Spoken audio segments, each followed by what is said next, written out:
Coming up, a devastating school fire that claimed 95 lives, shook a parish's faith, and stunned Chicago and the nation with sorrow. There wasn't a street that didn't lose a kid. And I kept asking God, why? Survivors finally tell their story after 65 years. Black smoke billowed in like lightning would strike.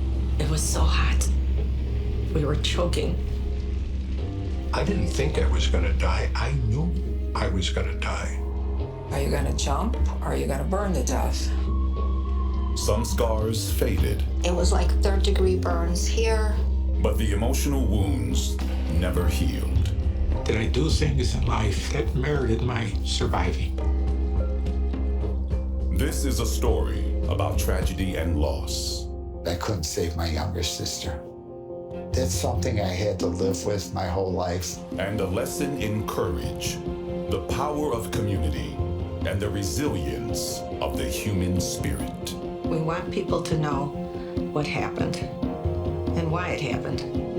Angels Too Soon. Next on Chicago Stories.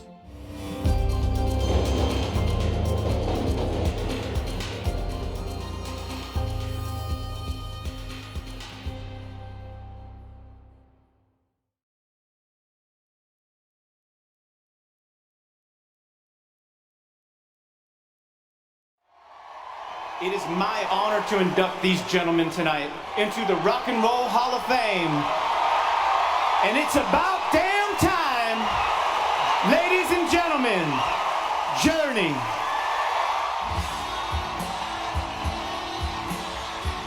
Journey's induction into the Rock and Roll Hall of Fame was the culmination of a long-standing dream. The band had racked up 18 top 40 singles, including cherished anthems like Don't Stop Believing. For keyboardist and songwriter Jonathan Cain, the dream began decades earlier in Chicago. Good evening. I'd like to begin by thanking my father. He prophesied success from the time I was 8 years old after a terrible school fire, and later said to me, "Son, don't stop believing." Even on rock's biggest stage, Cain never forgot the school blaze that took so many of his classmates' lives, lit a fire inside him, and sent him on his own journey to the Hall of Fame. This cold, sunny December 1st day would turn into this cloud of sadness.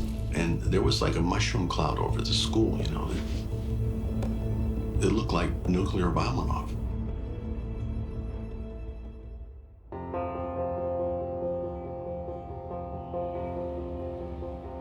Chicago was booming in 1958.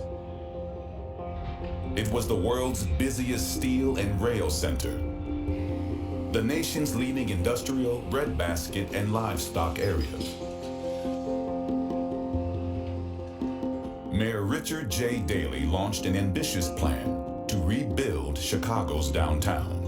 There is a huge amount of energy going on in this city. A lot of things are happening. The population hits a high water mark. It's over 3 million. Nearly 2 million were Roman Catholic, making the Archdiocese of Chicago the largest in the country. It guided a collection of 262 parishes, each covering 1 square mile of the city. Chicago has been called a city of neighborhoods, but it's also a city of parishes.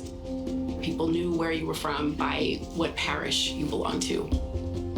One of Chicago's most vibrant parishes flourished on the city's west side, Our Lady of the Angels.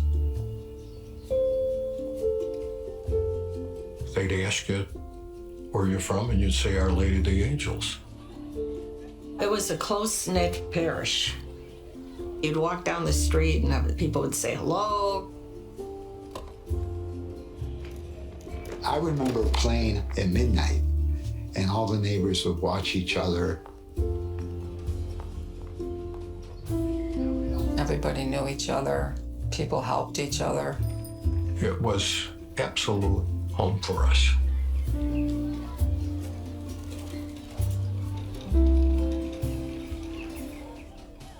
Our Lady of the Angels opened in 1894 to serve the neighborhood's Irish Catholics, but by 1958, the parish was largely Italian. I didn't know what a blonde-haired person looked like until I moved out of that neighborhood. I'd see him on TV, but... Typical Catholic Chicago, everything was parish-oriented, and you felt a sense of belonging. Serge Ucetta's family emigrated from a small Italian town near Trieste after World War II. They settled 3 blocks from the church and felt right at home. Sundays were busy. Our Lady of the Angels Church had masses every hour. They were packed. If you didn't get there early, you didn't get a seat, you had to stand. You could smell the pasta sauce strolling down the block after church. Sunday afternoons were largely family get-togethers. That was the feast of the day. Even Carlos Lozano's family, one of the few Mexican households in the parish, picked up the custom. We try to eat it like once a week, We'd ask our mom, you gonna make spaghetti today? Families in this working-class area lived in bungalows in traditional 2- and 3-story apartment buildings. A lot of the moms and dads either worked in factories or in services trades. Luciana Mordini's family was literally fresh off the boat when they moved down the block. It was overwhelming. I mean, I'd never seen cars, I'd never seen buses. And to walk out on Chicago Avenue and there were people everywhere. Chicago Avenue was comprised of a lot of shops, bakeries, some restaurants, but all Italian American. Oh my gosh, that was heaven to us. Everything we needed was there. Our favorite bakery was Ancona Bakery. They made the best Italian bread. There was the Alamo Theater, which was a great old-time Chicago movie theater. And if I did my chores and I got my quarter, I had money to go to the show then. Jonathan Kane lived above an Italian deli and found artistic inspiration not at the movies, but at church. I was in the choir, and I really fell in love with the conversation in Latin with the priest. The way the priest would sing and we'd sing back to him. I thought, God, I would love to do that. Kids could always count on a smile or a nickel from a young priest named Father Joe Onibene. I love Father Joe. Loved Father Joe. I still do. He was the nicest man. He could throw a football farther than any of us, and the girls thought he was very handsome. While the church commanded Sundays, activity shifted to classrooms on weekdays. Catholic education was so important, particularly to immigrant Catholics. My American cousin took me to meet my new teacher, and I'm standing in front of the room and I wet my pants right in front of the whole class. So that was my introduction to Our Lady of Angels. I did not speak English until probably the beginning of 5th grade.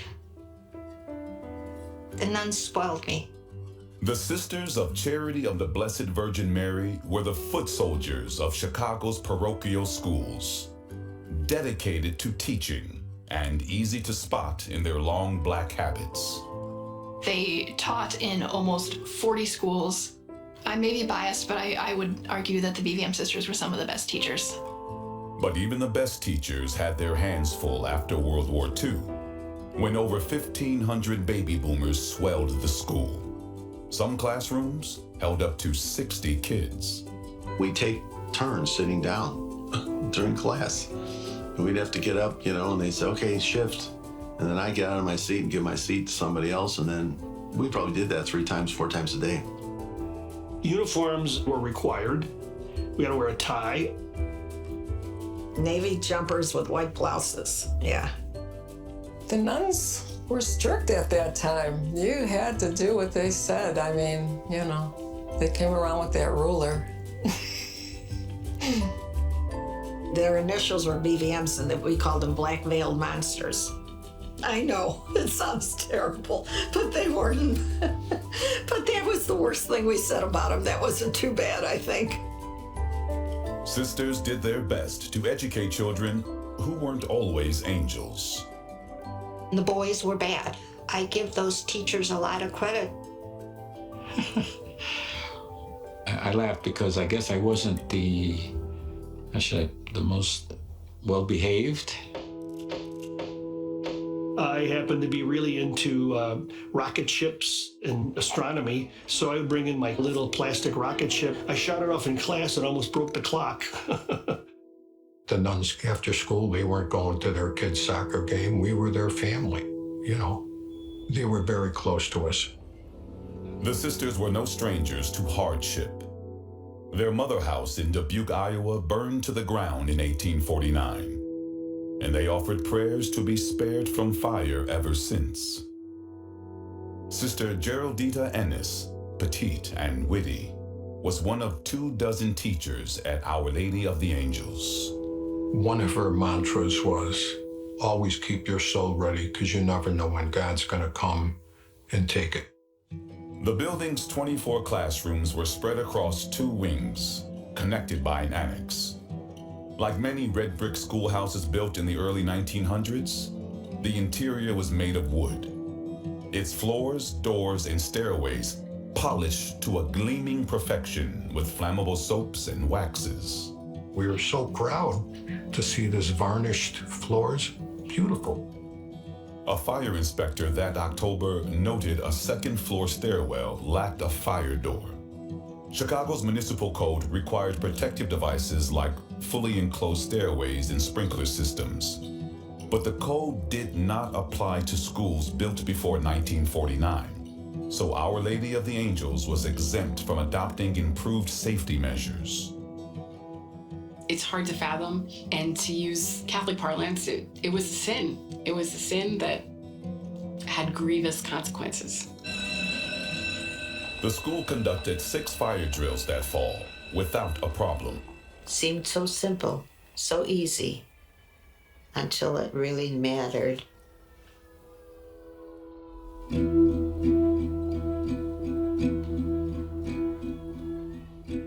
It was the Monday after Thanksgiving. I remember it was a sunny, cold day, very cold. It was just like any other day. The only difference was when you're 10 years old, and it was December 1st, it was magical because December was the month of Christmas. As it got closer to the dismissal time, where, we're looking at the clock on the wall, it's almost there, we're almost there. No one had any idea that a fire had started in a cardboard trash can filled with school papers in the basement. I looked down at the floor and I saw a wisp of smoke. I said, "Sister, there's smoke coming in under the door." So she calmly walked over to the door.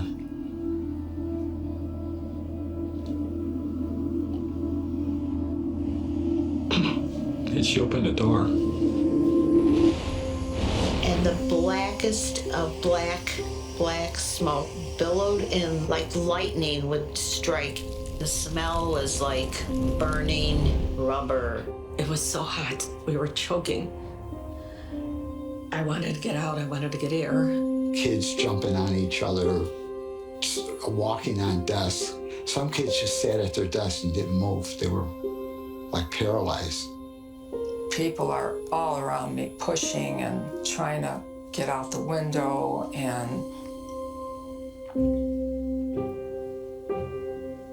I'm sorry, I need a minute.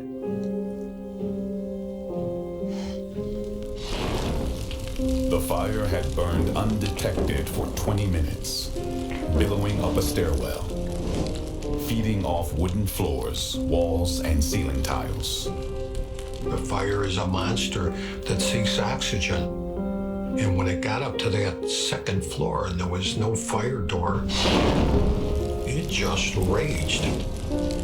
Smoke, heat, fire, and toxic gases consumed the hallway outside second-floor classrooms of the North Wing, where more than 300 students were finishing their day. Evacuation routes that teachers and students had practiced using during fire drills were impassable. Heat shattered glass transoms above classroom doors. We were trapped, and the only way out of this place was out the window, or the firemen had to come. 3 miles away at Engine 43's house, fireman Joe Murray was discussing a kitchen renovation when the alarm sounded. Murray knew the address immediately. I went to school there. In fact, my whole family, all my brothers and sisters went there too.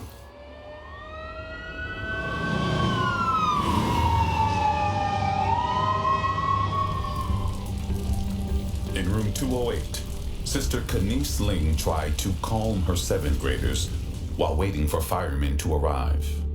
Sister started walking down the aisle saying, stay in your seats. And this is the truth. I still remember to this day, pray and God will save you. And she passed me, and she had the rosary beads on her habit, and the beads kept hitting the desks as she passed. I don't think I waited more than a couple of seconds when I jumped up and said, I'm out of here. I'm not waiting to be saved. What can I do to save myself?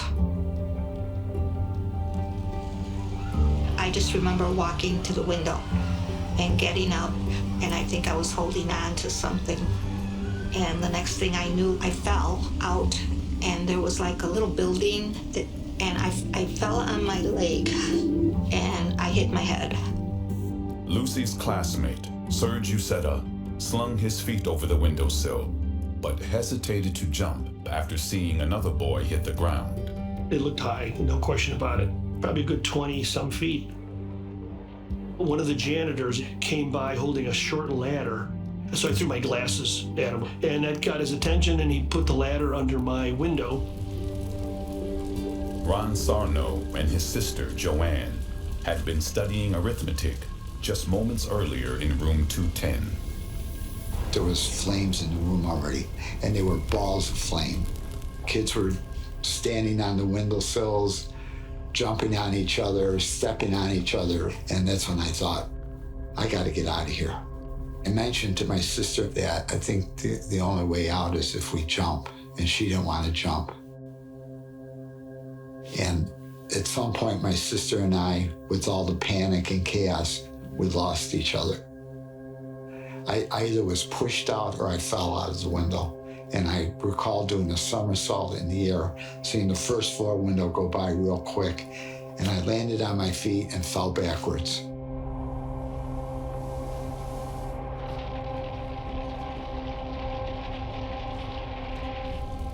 In room 212, 10-year-old Carlos Lozano struggled to pull himself over the sill.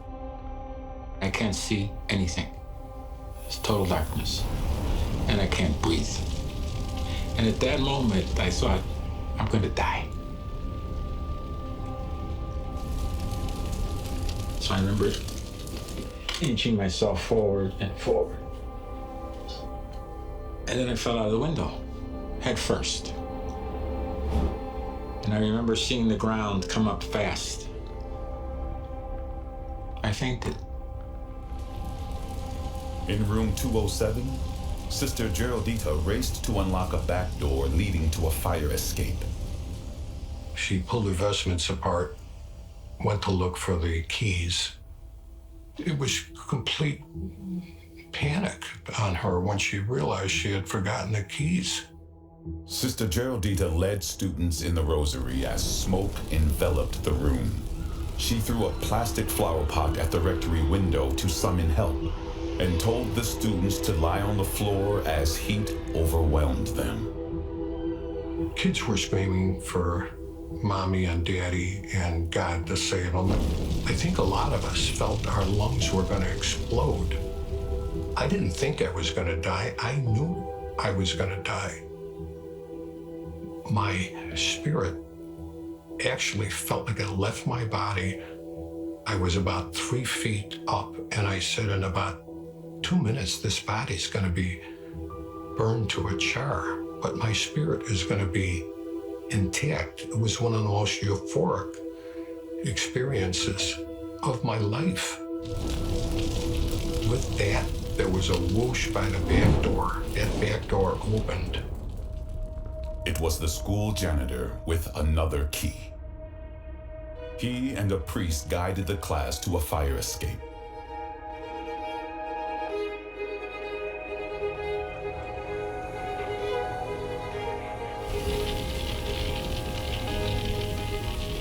Hundreds of students in the South Wing had safely evacuated by the time firemen arrived.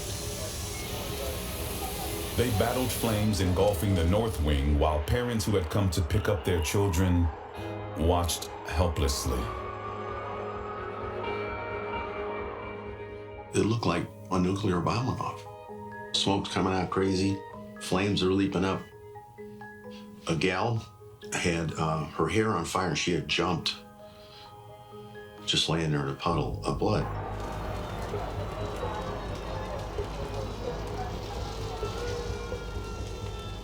These were all kids that I knew and recognized and walked to school with. It was horrible. Firemen were forced to rescue children from windows. Joe Murray climbed into room 210, where Concetta Bellino gasped for air. Someone grabbed me. The ladder wasn't tall enough, but he somehow got me. And he put me on the back of the ladder. He says, "You got it?"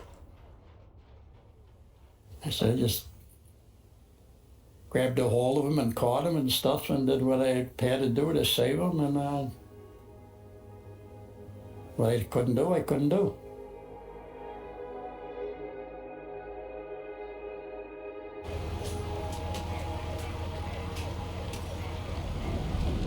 The fire had been raging for more than a half hour when it finally burned through the tar-covered roof. I heard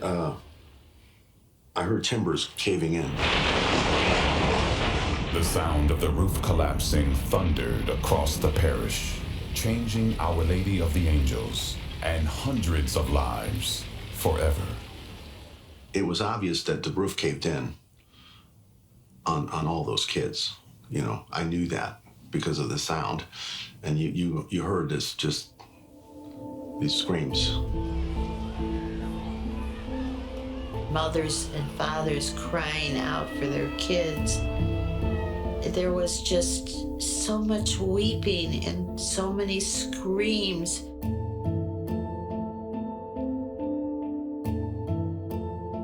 Murray and other firefighters breached the walls of second-floor classrooms, only to discover they were too late.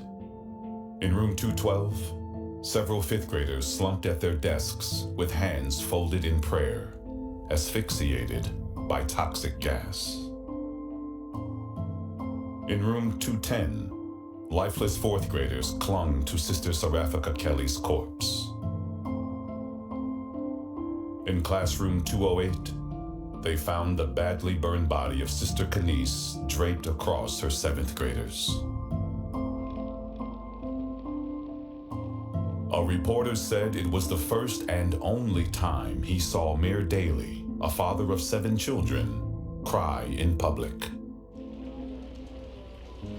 More than 200 firefighters from across the city responded to the blaze. They rescued 160 kids. They did an amazing job. But it offered little solace to firemen, many of them World War II veterans, who were haunted by images of children they couldn't save. What could we say? You couldn't describe what we had seen.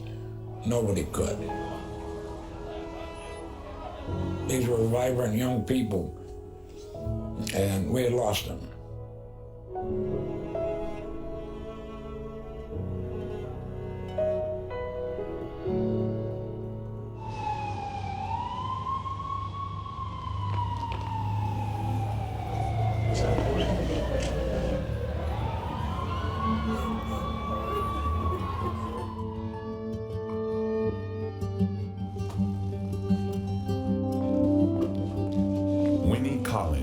Was a 19-year-old nursing student working at St. Anne's Hospital when the first ambulance arrived. Parents were coming, just hundreds of them were coming.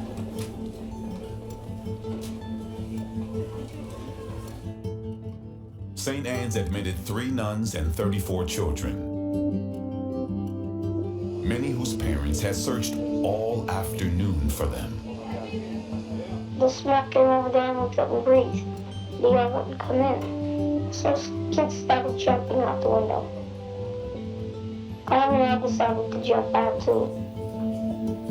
A fireman came and he got the ladder and he let us out on the ladder. 75 students suffered broken bones or burns, though some children were too badly hurt to even tell nurses their names. What do I remember most of all? The smell. The smell of burns.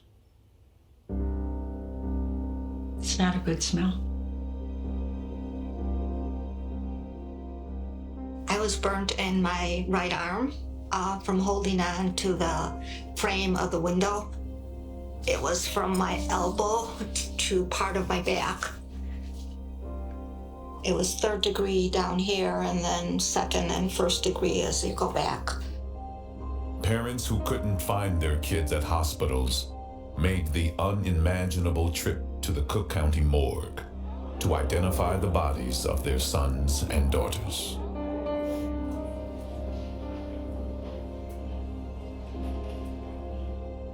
They took Father Joe and I into the room where all these kids were covered on these tables. And then Father started to cry and breaking down. And then he went out into the area where all the parents and people were that were there identifying their children and crying and everything. He tried to comfort them.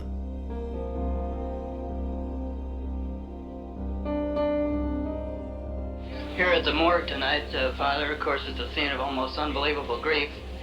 What can you tell a parent when he comes down to identify his child? You have a lot of faith. It's happened, it's the will of God. And this is where their faith plays a very important part in their life, to try to understand why. We'll never know the reason why, most probably, but I think that the good Lord will help them through this tragedy. One mother observed, it looked like there was blood on the moon that evening.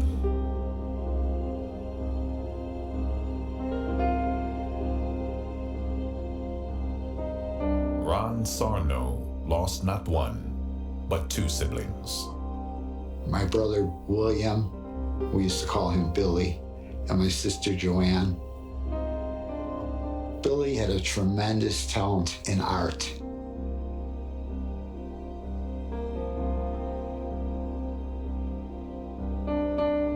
Joanne was more of a tomboy. Her gift was she made friends real easy. Everybody loved Joanne. That's something I had to live with my whole life was, well, until I accepted it, that I couldn't save my younger sister. The death toll reached 92 children and 3 nuns. The 3rd deadliest blaze in city history, surpassed only by the Great Chicago Fire and the Iroquois Theater tragedy. There wasn't a street that didn't lose a kid, sometimes more than one. Kids playing marbles on the sidewalk one day were gone the next.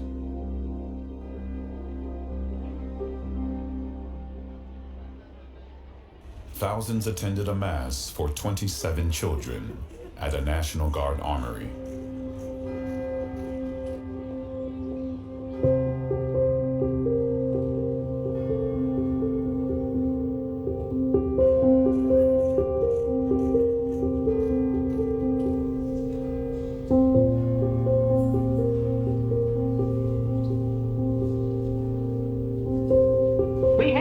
hope in the tear-stained faces of the bereaved as they knelt in prayer to and communion with him.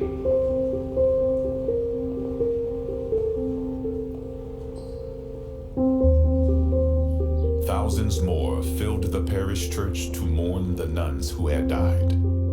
Sister Canice Ling, Sister Claire Therese Champagne, and Sister Seraphica Kelly.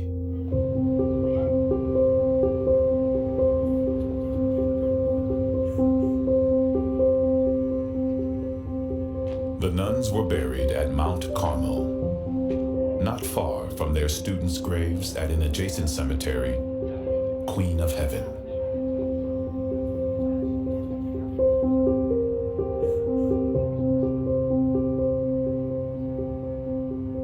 It was a tragedy for the BVM community all over the United States, and particularly back at the Mother House in Dubuque, Iowa.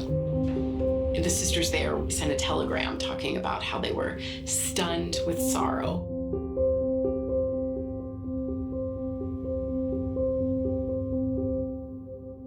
Sisters arranged for students to resume classes at a neighboring parish 1 week after the fire. But getting back to some type of routine proved nearly impossible. The first thing everybody did, we all went to the windows to look at how far the jump was. Kids were like losing it. Bad behavior, just interrupting, it was like one flew over the cuckoo's nest. We were all crazy. I remember walking in that classroom and there were only 11 of us left out of 55. So we knew the rest of the children that were in our classroom were either in the hospital or dead. Carlos Lozano and Lucy Mordini spent most of December in the hospital. So it turned out that I had a fractured pelvis. There was a photo of me in the paper. Propped me and took my photo with the rosary in my hand. We had the Cisco kid visit us and Bart from the TV series called Maverick. Lucy cheered up at the sight of a familiar face. Father Joe. He would come to the hospital in the middle of the night and open our doors. And I would remember opening my eyes and he would just wave. He was so concerned about all of us. Lucy went home on Christmas Eve. She was still recovering from burns, but discovered the emotional scars could be even more painful. I would be at church at Our Lady of Angels and my scars would be noticeable, and you'd hear people whispering, "Adesso sei un angelo." God saved her. I hated that, and I started wearing long-sleeve shirts. For many, the holidays would never be the same. The sweet scent of burning Yule logs triggered painful memories. The smoke never seemed to go away. Something Jonathan Kane discovered when students retrieved winter coats they had left behind on the day of the fire. So I went to get the bomber jacket that I wore that day, and I had all my father's army patches on it. I was very proud of it. It reeked. So I came home, Mom said, "Where's your jacket?" I said, I can't wear that, Mom. Can't wear that. Hardly anyone in the parish, neither parents nor priests nor sisters, seemed willing to discuss the fire. Don't talk about it. Don't talk about it to anybody. It was like, why? There wasn't counseling available to kids who felt traumatized by the event. Back in those days, that wasn't done as much. I mean, that's the way things were. It's unfortunate. It's like squeezing a balloon. You squeeze it down here, it gets big up here. Squeeze it here, it's going to come out. The loss of so many innocent lives led some children to question their faith. And I kept asking God, why? Why did they have to die like that? It just seemed unfair. It seemed cruel. I was haunted by that. How does God will 90-something kids and 3 nuns to die? What kind of God is that? I was confused. they would say that God took the best kids. They're little angels now. God needed them. Why did he need them? That's what I would say. Why did he need them? Parish nuns and priests put on a brave front, but were suffering just as profoundly. I remember Sister Geraldita saying, God, how could you let that happen? And those were good kids. And then I heard some of the girls scream, and I looked back, and she had knocked her habit off. The girls ran out of the room. 2 nuns came in, and Sister Geraldita was still mumbling to herself that she wants to see God about this. And the 2 nuns said, Sister, we're going to take you to see God now. And that was the last we saw of her. Nuns made convenient scapegoats, even those who acted heroically, like Sister Davidas Divine. She spoke to reporters after being treated for burns. I turned around to see if there was any way back, and then I saw the room was in flames. Sisters were criticized for telling students to stay at their desks and pray, accused of trying to save children's souls rather than their lives. The sisters did the best they could under terrible circumstances that they never foresaw coming.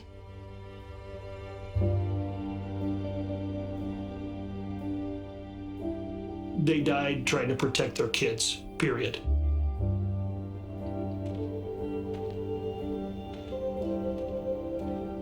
The Cook County Coroner's Office led an official investigation into the cause of the fire 9 days later. What could I say? I mean, it happened, but You have the right to say anything you want. I don't You want want it to happen again. If you have other children, you're going to send other children to school. You don't want to be afraid again. Everybody has their empty feeling within themselves. And we just don't want it to happen again. Well, maybe out of this may come a lot of good. That's the one thing that I hope that my son didn't lose his life for nothing. Speculation arose that students had been smoking in a stairwell. They brought the police in, and we were questioned by the police. Do you know who smoked? Did you smoke? Did you see anybody loitering around?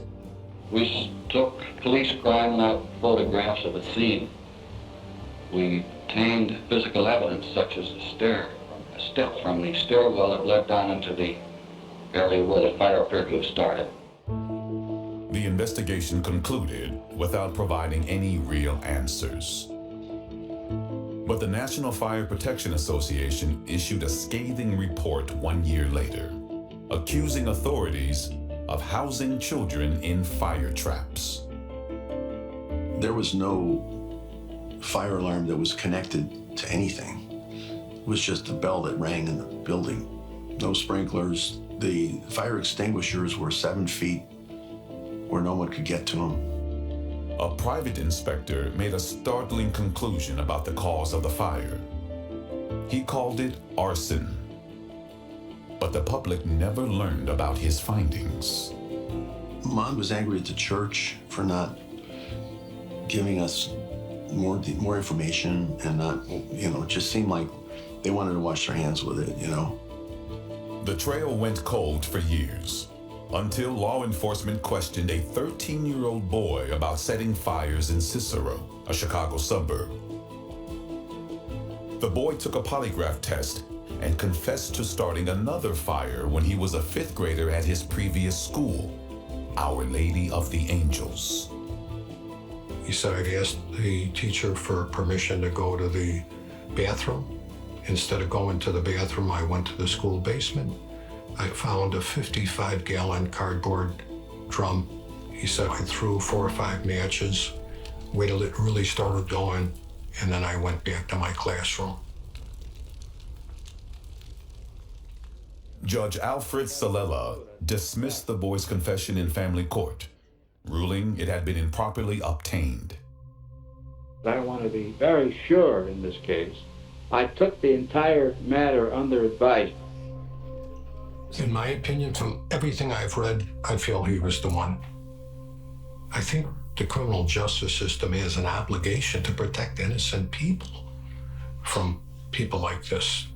The criminal justice system failed. Salilla exonerated the boy of starting the school blaze, but found him guilty of setting 4 other fires in Cicero. The judge ordered the youth sent to a juvenile detention facility. He denied setting the school fire before passing away in 2004. If this person did it, he should have somehow paid for it. But maybe he did. He probably had his own torment. The official cause of the fire remains undetermined. The Archdiocese paid $3 million in wrongful death and personal injury lawsuits. Mayor Daley set up a fund with contributions from all over the world to cover victims' medical costs. I remember my father saying, this doesn't bring my kids back. The sad truth is that many other schools, parochial and public, lacked adequate safety devices.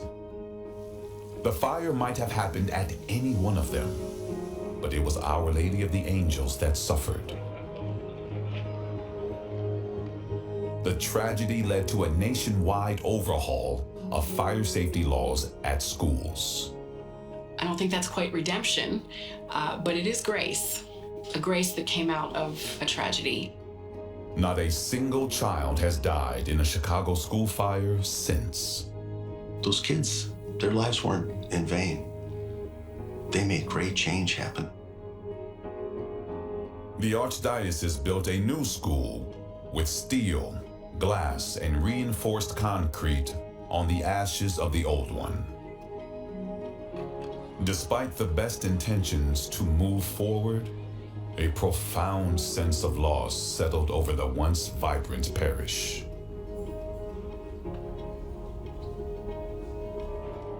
The whole neighborhood was like a cloud of gloom went over it all. People walked around like zombies, I swear to God. They looked so unhappy. There wasn't a happy face anywhere. It was too painful for my mother and father to stay there. Too many memories. I think a lot of people moved out of that neighborhood then. The exodus grew when the parish's ethnic makeup shifted in the 1960s. As many of the Italian Americans, like the Irish before them, moved out of the parish, as new people moved in, there were resentments. This was combined with just racial unrest and demographic change in the city more generally. But I think the parish, as it was on that day in 1958, it was really the end.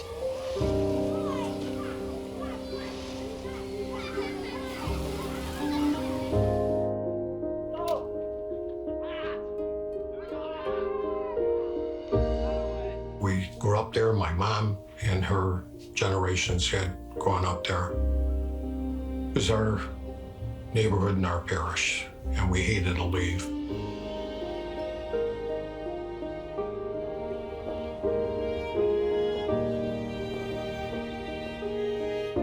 Father Joe moved on too, assigned to several other parishes in the Chicagoland area.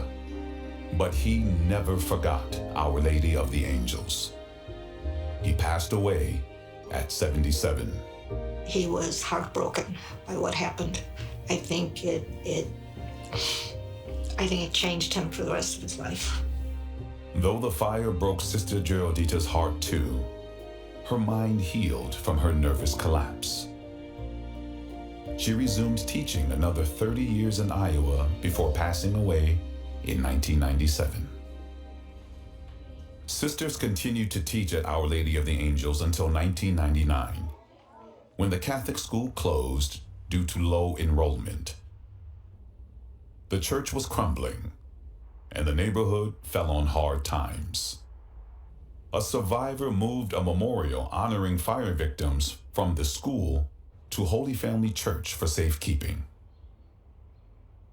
The pedestal was made out of granite, and that had the kids' names and the nuns' names on it. Our Lady of the Angels would rise from the ashes once more. the Archdiocese recruited Father Robert Lombardo to create a mission outreach to the needy in 2005. Today, the mission of Our Lady of the Angels distributes clothing, provides youth services, and runs food pantries serving more than 3,000 families a month. My help? Have you been doing okay? Watch your step, honey. We really believe that this is sacred ground because of the tragedy that took place. There's always new life. And so even though there was a tragedy, from that, good can still spring up.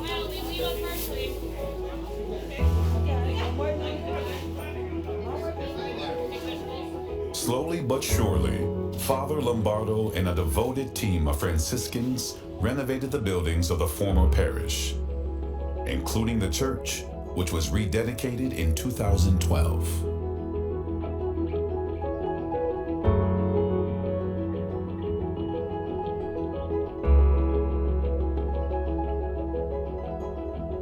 The church, it looks exactly like it did back in 1958. You go there, you just feel the love around you. They've been doing a miraculous job. Miraculous. Our Lady of the Angels suffered an unthinkable tragedy on December 1st, 1958. The fire tore apart families and a parish, but it also bound survivors. Many alumni gather on anniversaries to remember their teachers and classmates. We became closer, I think, after the fire. I think we were typical kids before, carefree and all this stuff.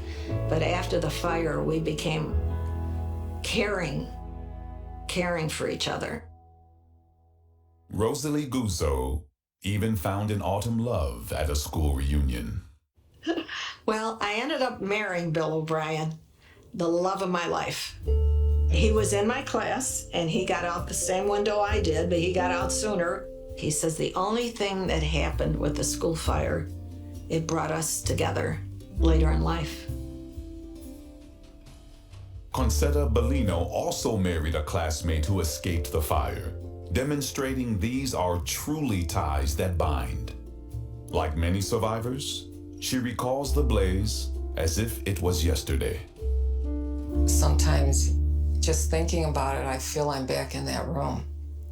And just the thought of trying to get out again, like, I got out, Though each person experienced the fire differently, a common thread emerged. When we were starting to have our reunions, we started asking everybody what they were doing. We heard so many nurses, firemen, few doctors.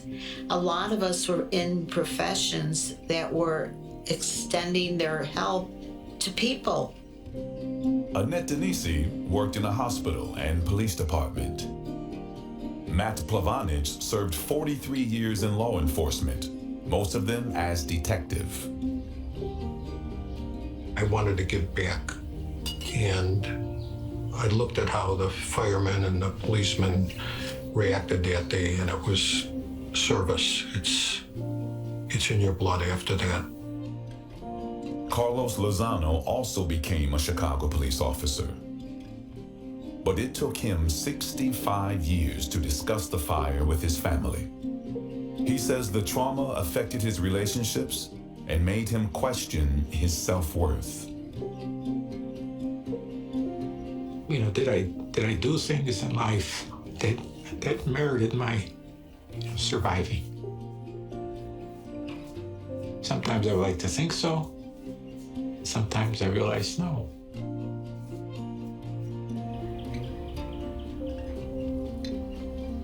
Serge Uceta earned an engineering degree and became a NASA contractor. A fitting career for a boy who had set off rockets inside his 7th grade classroom. It's difficult at my age, even now, thinking back to the kids that I knew that are gone. And the fact that they haven't lived a life like I've lived and seen their own kids grow up and things like that, that they lost out on that experience in life so early. It's tragic. When Lucy Mordini started her career, she feared working in offices above the 3rd floor, but overcame her anxiety to become a project manager at a cosmetics firm. It made me speak my mind. It made me go for the things I wanted to go for. It made me not be afraid. Ron Sarno struggled for years to make sense of his brother and sister's deaths.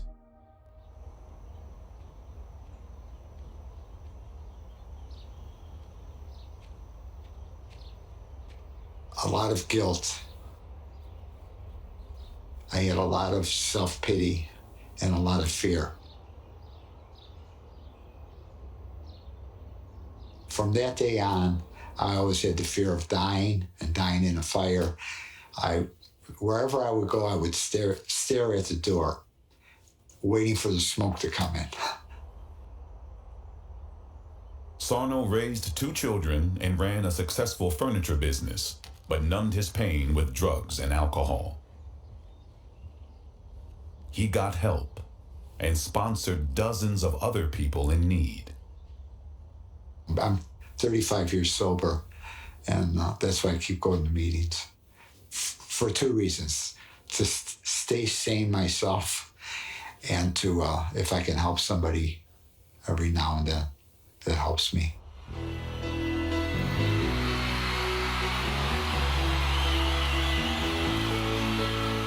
Jonathan Cain also struggled to make sense of the tragedy, but found peace through his keyboard. Music healed me. It healed me in a big way. I found freedom. I found escape, joy. The hardships Cain endured and his father's reassuring words inspired the lyrics to Journey's classic anthem, Don't Stop Believin'. I'd lived through a fire, but there was a fire burning now inside. To be something, to prove to Dad that I was worth it, maybe to prove to God.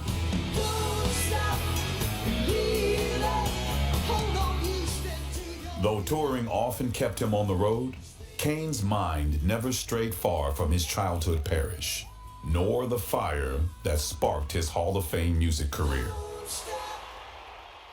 He returned to the church with a song he had written to commemorate the 60th anniversary of the tragedy, an intimate moment captured on cell phone. I spent 2 weeks practicing so I wouldn't break down. The title is The Day They Became Angels.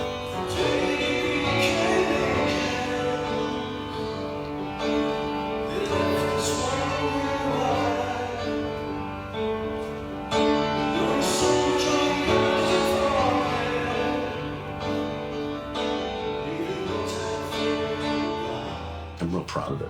I like it. And all that's left are memories. Though the church had been restored to its former glory, survivors had one final job: to return the memorial honoring fire victims to Our Lady of the Angels. She had been kept safe nearby at Holy Family Church for 2 decades, until a special ceremony in May 2022. They mounted the statue on the front of a fire truck and brought her to Our Lady of the Angels with the horns blaring and a procession of fire trucks taking her back.